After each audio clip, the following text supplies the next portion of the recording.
Hey guys, I wanted to do a quick video here on solving some simple equations. This should all be review for you. We're from here on out for the rest of the semester is all going to be algebra review, and so it's should be pretty basic for you. I've only got a couple examples to work just to give you an idea of what we're looking for, and then I'll have the link posted for the mastery quiz, which last week most of you or a lot of you did very quickly, very well, and I was happy to see that. So let me go ahead and get started on this. We're looking at solving simple equations, mostly two-step equations here. And remember, when you solve an equation, you basically use the inverse operation to solve. Okay, that is something that you need to make sure you know the term there, inverse operation. And so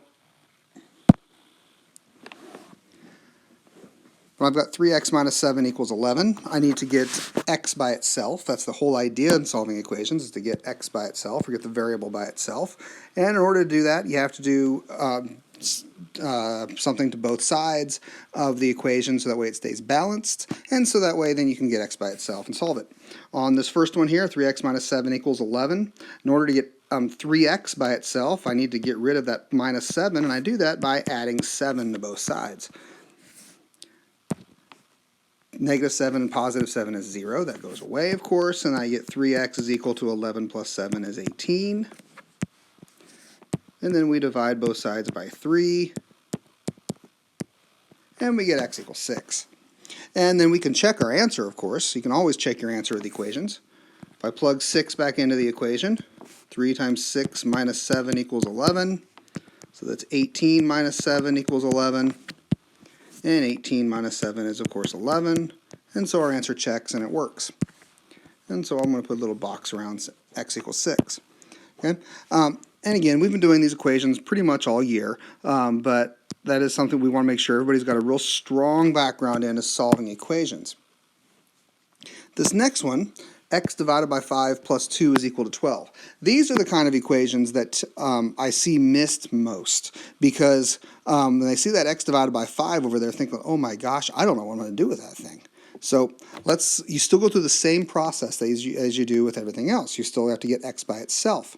And so in order to get x by itself, I first need to get that plus 2 out of there. And I do that by subtracting 2 on both sides. And so now I have x divided by 5 is equal to 10. Now here's where a lot of times where I see a mistake. Because people see that x divided by 5, and they see the 10 over there on the other side, say, hey, you know what, 10 divided by 5, that works out evenly, and so the answer has to be 2 then. But the inverse operation of division is not division. The inverse operation of division is multiplication. And so I have to multiply both sides by 5.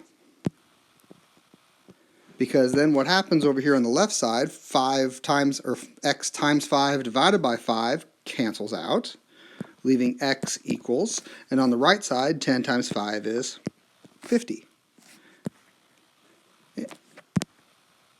And we can always check our answer on that. 50 divided by 5 plus 2 is equal to 12. 50 divided by 5 is 10. And 10 plus 2, of course, is 12. And so it checks. All right, so I'm going to go ahead and upload the mastery quiz for this. I'm also uploading a practice sheet with some extra equations on there for you to practice. Again, remember, you do not have to do those equations. You can always, if you know what you're doing and you want to go ahead and start the mastery quiz, you are more than welcome to go ahead and do that. But if you need an extra practice, there's a practice sheet there for you to practice. Okay, I will see you guys in the Zoom meetings if you want to go ahead and join. If you have any questions, remember that all missing work, tests, quizzes, homework, etc. is all due at 5 p.m. next Friday, April 10th. So don't forget that. Okay, everybody have a wonderful, wonderful day and stay healthy.